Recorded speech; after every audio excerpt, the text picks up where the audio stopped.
oraba y pensaba en la palabra que traía el Señor, hablaba acerca, principalmente, y vamos a dar vuelta en esto, acerca de la historia del hijo pródigo. Pero la historia del hijo pródigo en sí tiene todo un contexto, tiene toda una historia. Y quiero, junto con ustedes, poder compartirla hoy día. No solamente la historia del chico que se fue y volvió y se reencontró con su papá. Tiene una historia y esa historia también tiene que ver con nosotros, ¿sí? En Lucas 15, y vamos a ir prácticamente lleno a la palabra, en Lucas 15, es una historia de continuo. Hay 3 parábolas metidas dentro del capítulo de Lucas 15. Una parte de la parábola habla acerca de una oveja perdida. Otra parte de la parábola habla acerca de una moneda que se pierde. Y la parte central del mensaje habla acerca de un hijo perdido. Todo lo que es el capítulo de Lucas 15 en sí es una misma y única enseñanza para nosotros. Es el Señor Jesús hablando en medio de un montón de gente que ahora vamos a introducir y hablándonos acerca de lo perdido y de lo que fue encontrado. Nos enseña estas parábolas acerca del arrepentimiento, acerca del perdón, acerca del amor de Dios a través de su Hijo, acerca del encuentro y acerca de que podemos volver a casa. El perdón, en este sentido, es un acto muy poderoso de amor y de aceptación, independientemente de la resultante de nuestras malas decisiones. El amor de Dios para nosotros es incondicional. Él nos perdona, aunque nosotros no lo merezcamos, porque Él nos ama, porque su esencia es el amor. Es la condición por la cual el Padre espera al Hijo. La casa del Padre representa el corazón de Dios. En esa casa hay lugar para todos nosotros. En ese corazón hay lugar para todos nosotros. Es un constante recordatorio de que sin importar el alcance de nuestras transgresiones, el Padre permanentemente nos espera en casa. Él envió a nuestro Señor Jesucristo a buscar de lo más vil, nosotros, y redimirnos y traernos de vuelta a casa. El Señor Jesucristo entregó su vida por nosotros, no escatimó absolutamente nada el Padre respecto de su Hijo y nos trajo salvación. Por esa razón podemos estar acá, por esa razón tenemos que ser agradecidos de Él, por esa razón exaltamos su nombre, por esa razón saltamos, nos contentamos, nos gozamos en Él y damos gloria a Dios por eso y nos alegramos todos los días, porque su misericordia se renueva todos los días para cada uno de nosotros y damos gloria al Padre por eso. Amén. Vamos de lleno en la historia. Sí, necesito que me acompañe. Nos olvidamos un ratito del contexto, de lo que puede estar pasando. Si tenés alguna preocupación por un momentito, quiero que vamos de lleno el mensaje. Y la Escritura, en Lucas 15, comienza diciendo: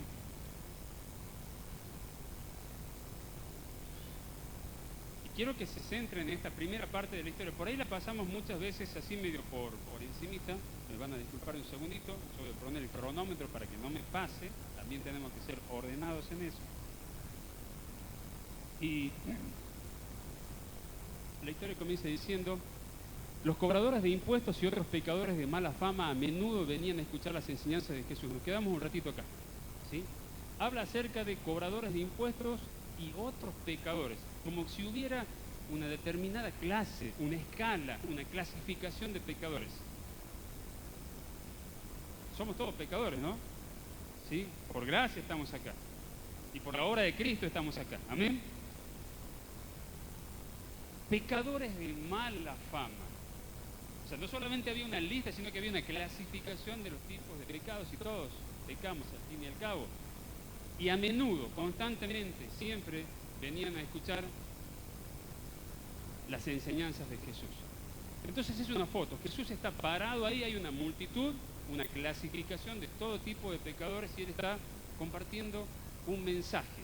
A alguien que está lastimado, perdido, roto por el mundo, a alguien que quizás perdió la esperanza, está compartiendo un mensaje de salvación a alguien que quizás ha perdido todas las esperanzas. Pero Él está ahí compartiendo su mensaje, porque Él es el mensaje, porque es el verbo hecho carne. Él está en ese lugar trayendo salvación a esos pecadores de esos momentos, pero también a nosotros a través de la palabra. Porque el verbo es vivo, porque su espada, su palabra, penetra en nuestro interior, hasta lo más profundo de nuestro ser.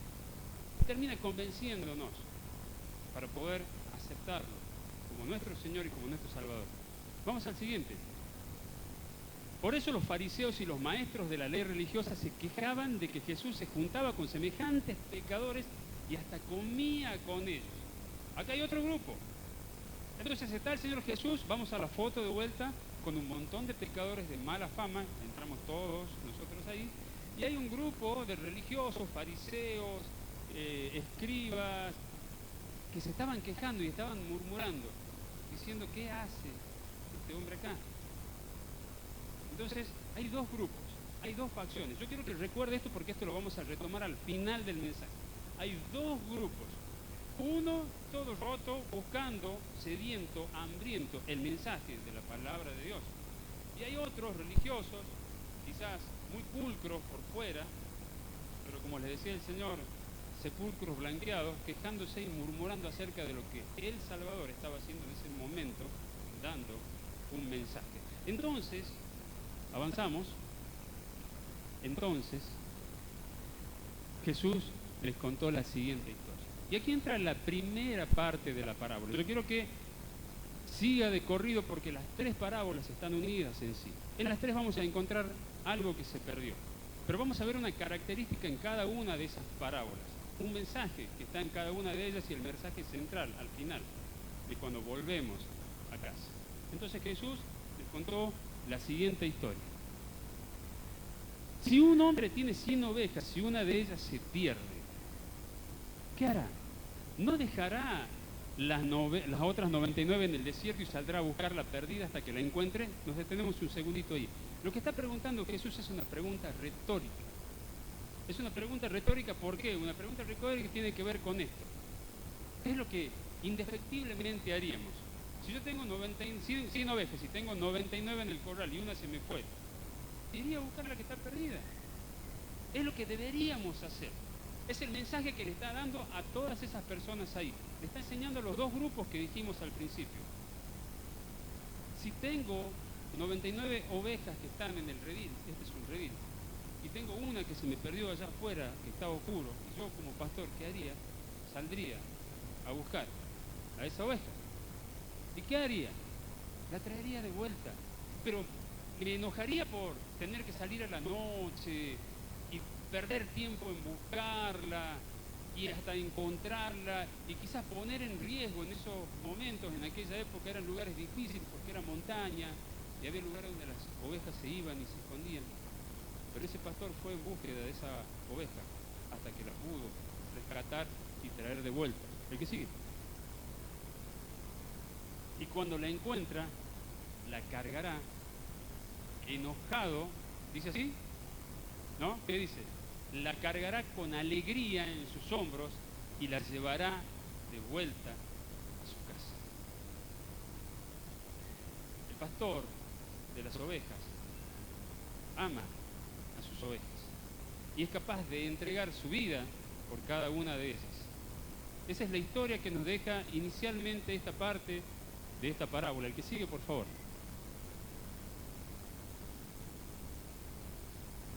Verso 6.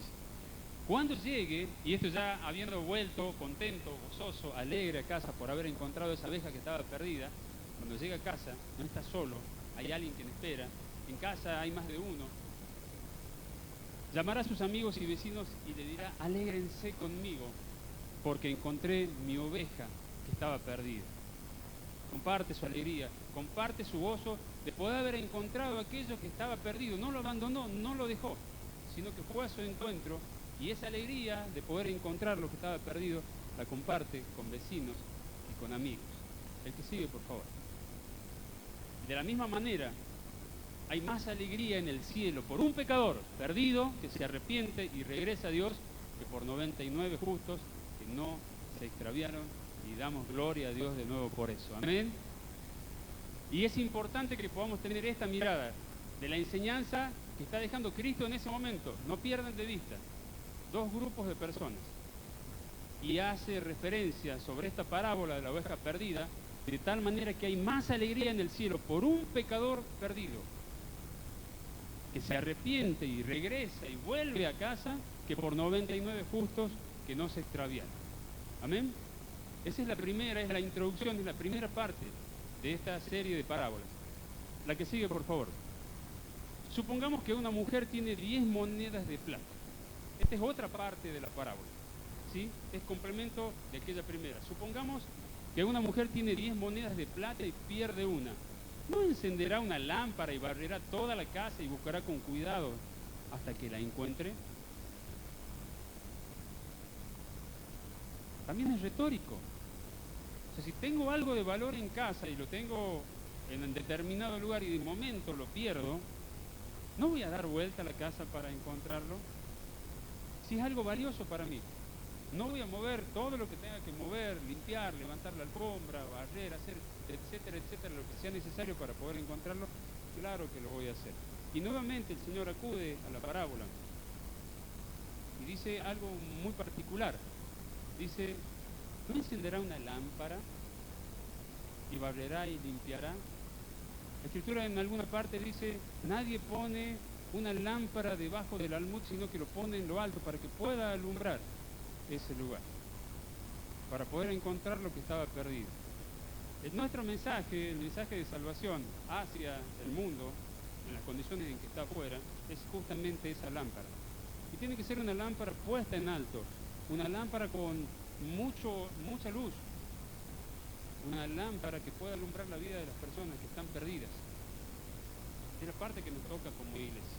Y el Señor hace referencia de eso, y en el siguiente verso 9, por favor, y cuando la encuentre, hará exactamente lo mismo.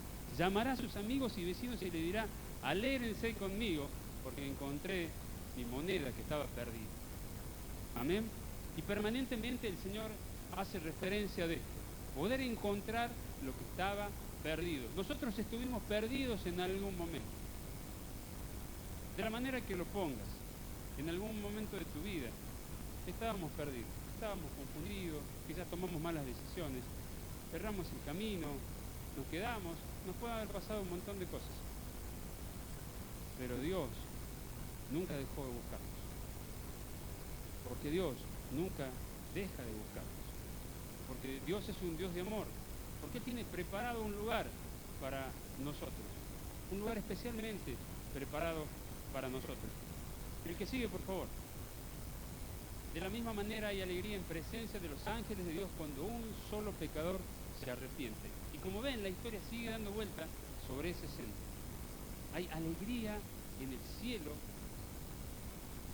cuando un pecador se arrepiente, cuando es encontrado y vuelve a casa.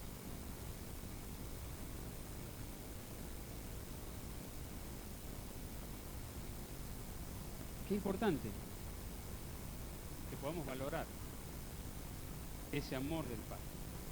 Y qué importante que podamos valorar la casa de papá.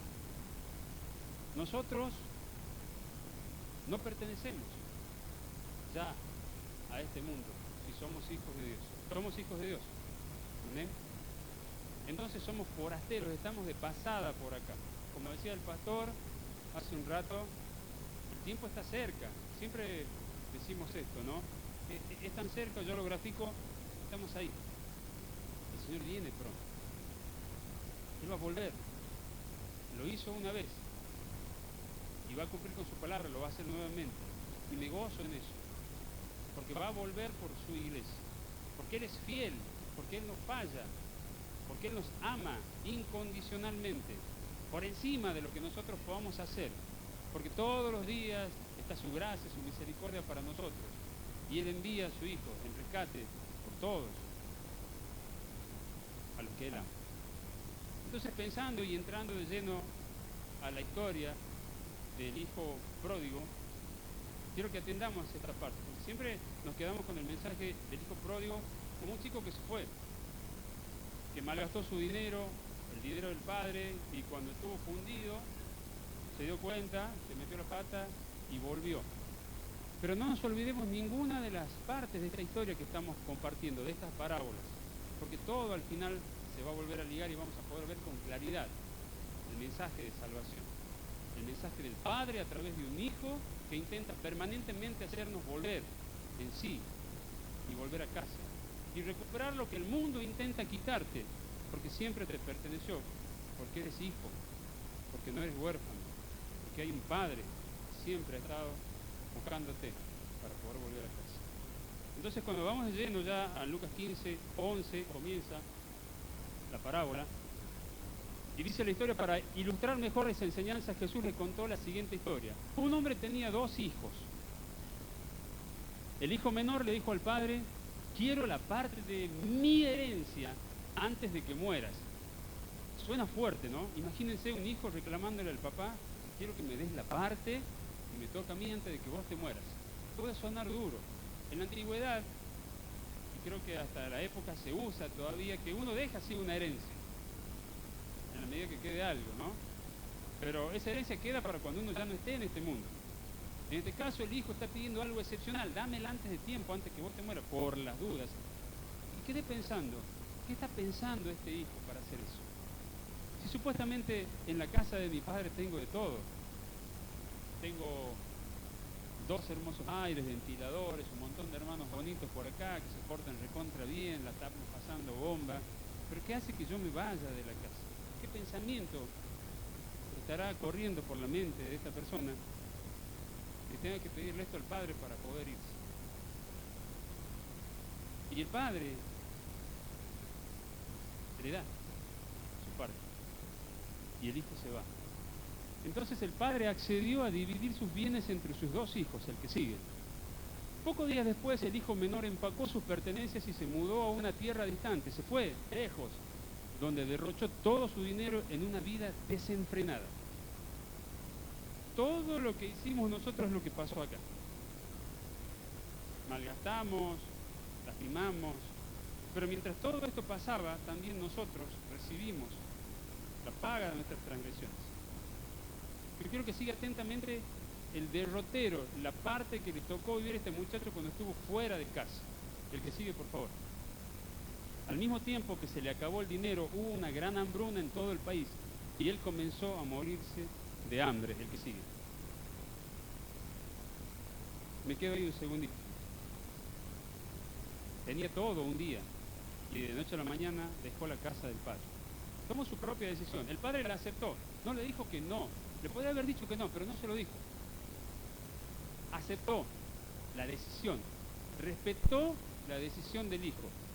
Y entendía que podía estar equivocado. Estamos hablando del plano espiritual. Y entendió que podía estar equivocado. Y que podía haber riesgo para este chico. Pero aún así aceptó la decisión del hijo. Tenemos un padre que respeta nuestras decisiones. Y muchas veces no son convenientes para nosotros. Pero en su infinito amor, Él aún así respeta nuestras decisiones. La Escritura dice que Él viene y golpea la puerta. No la empuja, no la patea, no entra desordenadamente. Si yo le abro, Él viene y cena conmigo y se queda conmigo. Es respetuoso. Este padre respetó la decisión del hijo. Hoy con el diario del lunes sabemos que fue errada, equivocada, pero él aceptó la decisión del hijo. Recuerde esto, él aceptó la decisión del hijo. Convenció a un agricultor local de que lo contratara y el hombre lo envió al campo para que diera de comer a sus cerdos. No tenía nada. Yo me imagino a ese muchacho, ¿no? Salió bien vestido, bien luqueado, como dicen los chicos ahora, una buena ropa, generalmente usaban un anillo, un buen calzado, un morral con algo de alimentos, dinero que había llevado de su herencia, pero la situación y las circunstancias que provocó el mundo afuera lo despojó de todo. No tenía nada, no tenía para comer. Y contaba como algo bueno poder comer algarrobo con los chanchos que le tocó cuidar. En ese momento eso era bueno para él, pero estaba tocando fondo. El mundo lo que hace es romper. Había perdido todo, lo destrozó.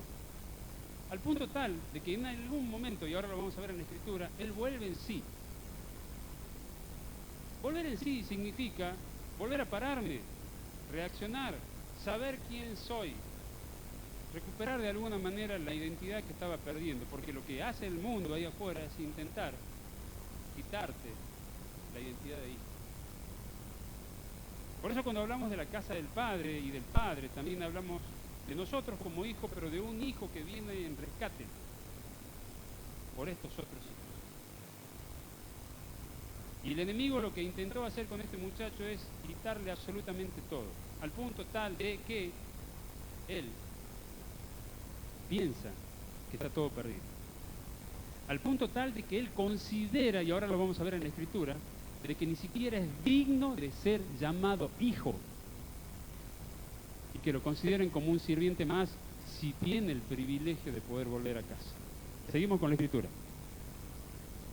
El joven llegó a tener tanta hambre que hasta las algarrobas con las que alimentaba a los cerdos le aparecían buenas para comer, pero nadie le dio nada. La estaba pasando mal. La Escritura dice, cuando finalmente entró en razón, se dijo a sí mismo, en casa. Recordó que tenía casa. Y no dijo ahí en la casa de mi papá, donde vive mi papá y mi hermano, sino en casa, en mi casa, donde yo vivía antes, en casa. Hasta los jornaleros tienen comida de sobra y aquí estoy yo muriéndome de hambre. Hubo algo que lo hizo volver en sí. Algo que yo me lo imagino él tirado ahí en medio de los cerdos, volver a pararse. Quizás mirarse nuevamente y ver que no había un calzado, no había un anillo, no había una buena ropa, quizás maloliente, destrozado, hasta perdiendo su identidad, considerando que ni siquiera ya debería ser llamado hijo. Pero vuelve en sí. Y solamente imagino recordar los momentos de intimidad con su padre, recordar todos los buenos momentos que la pasó bien en su casa y animarse a volver, lastimado, roto, a la casa que siempre lo había cobijado. Verso que sigue, por favor. Volveré a casa de mi padre y le diré, Padre, he pecado contra ti y contra el cielo, o contra el cielo y contra ti. Entendiendo que había fallado, todos fallamos. Pero Dios es tan infinito en amor y misericordia que es capaz de perdonarnos todas las veces que vengamos. Y es importante que podamos entender esto, el que sigue. Ya no soy digno de que me llamen tu hijo, te ruego que me contrates como jornalero. Hasta la identidad del hijo le había sido quitada. Él no se creía digno de ser llamado hijo. Y muchas veces nosotros nos comemos esa mentira de parte del diablo. Yo soy hijo de Dios. No por mérito mío. Y usted también es hijo de Dios. No por mérito suyo, sino por mérito de Jesucristo, por su sangre preciosa. Solamente por Él podemos estar aquí, por su misericordia, por su favor, por su amor, por su gracia, por su entrega. Él lo hace posible. No hay mérito en nosotros. Es todo por gracia y es todo por amor. Verso que sigue, por favor. Entonces regresó a la casa de su padre y cuando todavía estaba lejos su padre lo vio llegar lleno de amor y de compasión y corrió a su hijo, lo abrazó y lo besó. Y nos detenemos a su dedito acá. Decidió regresar a su casa, volvió en sí, pero hay una postura del padre que lo está esperando. El padre sabía que iba a volver, él no estaba afuera por estar. Él sabía todo lo que le había dado a su hijo. No solamente se trataba de una herencia, sino que se trataba de una relación, de nuestra relación con el Padre. Y él sabía que el hijo en algún momento iba a recapacitar y que iba a volver a casa. Y no solamente lo esperó a que vuelva, sino que cuando lo vio de lejos llegar, no se quedó a esperarlo a que se tome su tiempo, sino que cortó las distancias y salió a su encuentro, corrió hacia él, lo abrazó y lo besó. Y eso es lo que hace un padre que ama incondicionalmente. El hijo había fallado en un montón de cosas. Y él sabía que podía fallar.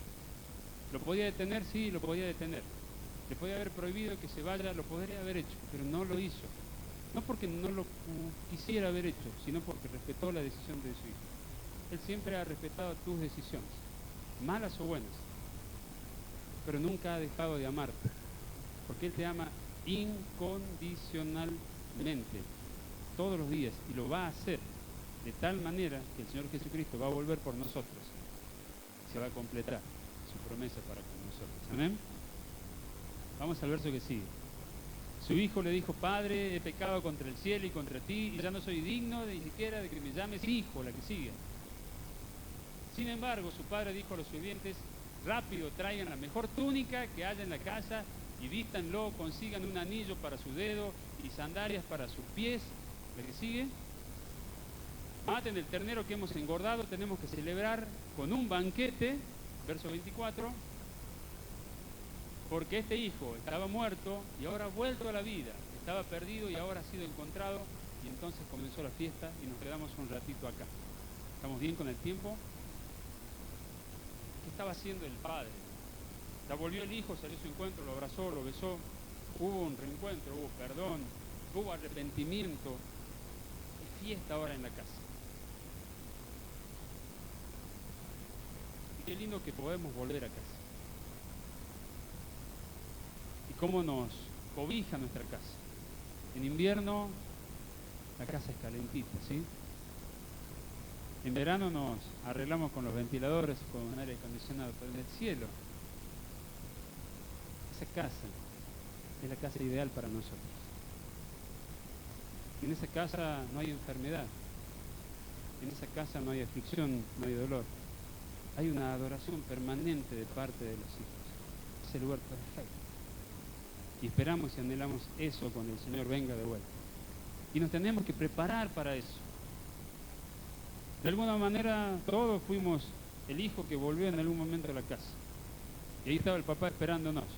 Yo me imagino en ese momento el papá manda a matar al mejor animal que tenía para hacer una fiesta.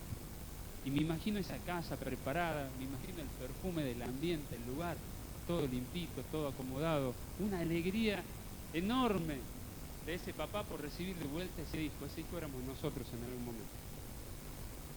Y como leíamos en las otras parábolas, hubo fiesta en el cielo por un pecador que se arrepintió.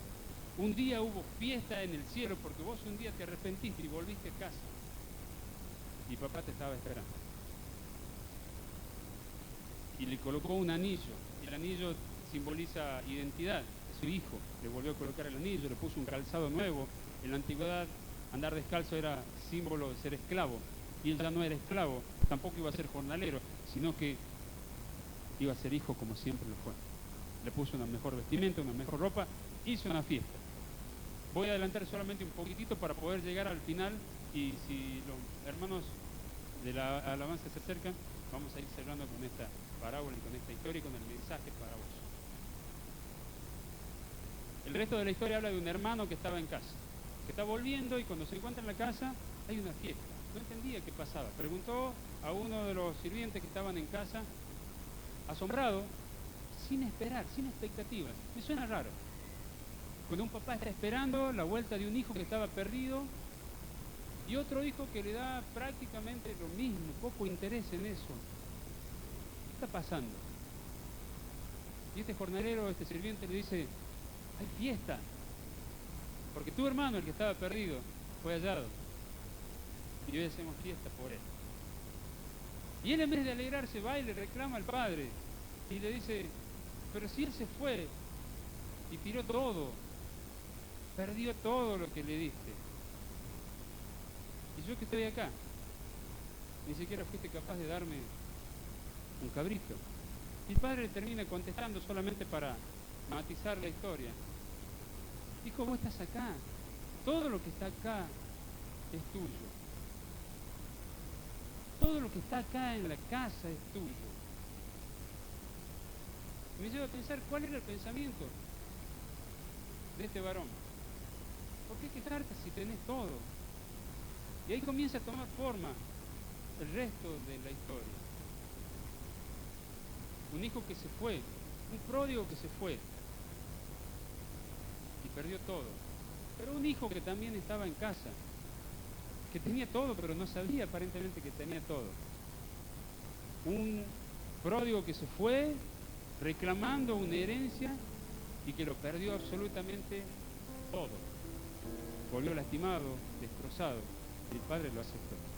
Pero había un hijo en casa también, una especie de legalista, una especie de religioso, que se ceñía y solamente creía que él estuvo de sirviente en casa. Todos estos años que estuve trabajando para vos, fue parte del reclamo. Y el padre le dice, es todo tuyo. Siempre fue todo tuyo.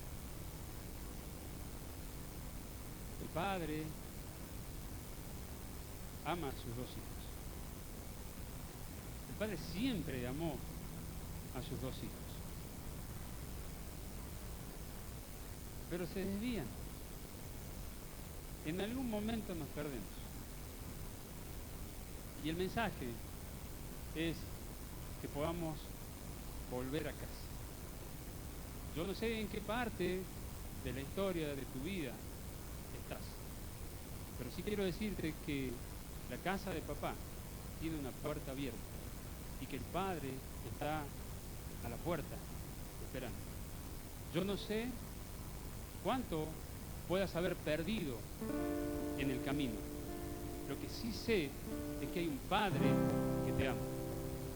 Yo no sé cuánta expectativa tenías con lo que intentaste alcanzar y no lo alcanzaste por tus propios medios. Quiero decirte que necesariamente somos dependientes de Dios. No somos nada sin Dios. No somos nada sin Dios. Y es importante que puedas entender esto. Afuera el mundo te va a decir que no sirves para nada, que no tienes valor, que ni siquiera puedes ser llamado hijo. Te va a mentir. Pero no permitas que el enemigo te mienta. Siempre toma la postura de hijo. Sos hijo.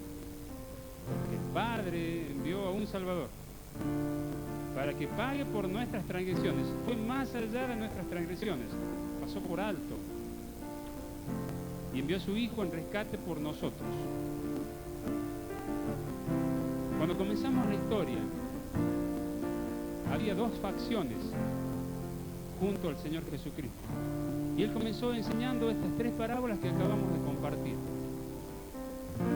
Había un grupo que estaba herido, lastimado, despojado, roto, sediento, hambriento de su palabra. Y había otro grupo que murmuraba legalistamente, fariseos y doctores de la ley. Ese grupo que murmuraba era el hijo que se quedó en casa. En la historia de la oveja perdida hay un pastor que va a buscar a su oveja. En la historia de la moneda perdida hay una mujer que mueve toda la casa y mueve todo lo que tiene que hacer para encontrar la moneda. Pero en la historia del hijo pródigo, el hijo se va. Y hay un padre y un hermano que quedan en casa. Ninguno de los dos lo salieron a buscar. El padre le podría haber salido a buscar, pero aceptó la decisión del hijo. Lo respetó. Lo podría haber detenido, claro que sí, pero aceptó tu decisión. Pero también te esperó. Entendió que vos estabas decidiendo por vos mismo y pensaba que te podías equivocar, pero nunca abandonó su amor por vos. Nunca dejó de esperarte y preparó la casa e hizo fiesta cuando volviste. También había quedado un hijo ahí, una posibilidad que podría haber dicho el hijo era honrar a su padre saliendo a buscar a su hermano, y tampoco lo hizo. Esos fariseos cumplen el rol o la función de ese hijo que se quedó en casa, que lo tenían todo, pero no fueron a buscar al perdido. En la historia del buen samaritano también podemos ver ese hombre que estaba tirado, lastimado, hecho pedazos ahí. Pasaron 3 personas. 2 de ellos eran religiosos y uno era un samaritano. Solamente el samaritano se detuvo a curar las heridas y a sanar a ese perdido. Y los otros 2 religiosos se cruzaron de vereda. No fueron por el perdido. Como iglesia, mis hermanos, tenemos un rol fundamental en medio de la sociedad, en buscar al perdido. Es la tarea que tenemos como hijos. Si Dios no escatimó a su propio Hijo para poder salvarnos a nosotros, nosotros tampoco podemos mirar hacia otro lado, tampoco debemos cruzarnos de vereda. Tenemos que ir a anunciar. El tiempo es corto, pero tenemos que ir a anunciar fervientemente la palabra de Dios. No solamente con los actos o con los hechos, sino manifestando, hablando la palabra de Dios. La Escritura dice que el mundo en este tiempo anhela fervientemente la manifestación de los hijos de Dios, de nosotros, los hijos de Dios. Y es la tarea que nos ocupa y nos debe ocupar en este tiempo. El Señor preparó lo mejor para recibir a su Hijo. Yo no sé en qué parte de la historia estás, yo no lo sé, el Señor sí. El Señor sabe de tus éxitos y de tus fracasos, de tus derrotas y de tus victorias. Él conoce mejor que nadie porque Él es tu creador, Él es tu papá. Lo que yo quiero hoy, a través de este mensaje, es que podamos reconocer en Dios su amor incondicional. La Escritura dice